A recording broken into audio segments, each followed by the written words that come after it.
going to be making a slow cooker Mississippi pork tenderloin. You're going to need a 2 to 3 pound pork tenderloin. I got this one right here, Smithfield. Pre-spray your crock pot with cooking spray. I rub oil in it. I got a 2.5 pound pork tenderloin. I'm going to cut this in half though, so it'll fit in there. My son made it here from Louisiana, and my daughter didn't go to Ohio, so she was here. I cut that in two, that way it'll fit in there. If you have an oblong slow cooker, then it should all fit in there. Wash my hands. I'm gonna sprinkle some au jus sauce and some ranch dressing on top. Just sprinkle it all over.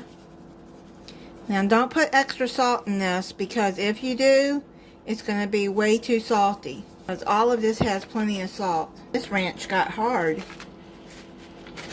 I don't know why. Break it up in pieces like that. That's the great value.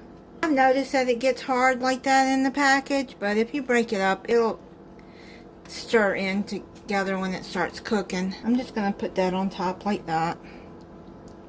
Camera cut off. I started to put some pepperoni peppers in there. I've already put 2. I'm going to put 6 in there. If you want more heat to it, then you can put more in there.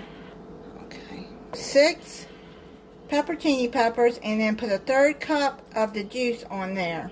I'm going to put it on some on the top and then some at the bottom. Then you're going to cover this and cook it on low for 8 to 10 hours. I didn't film shredding this up because this was for Christmas dinner.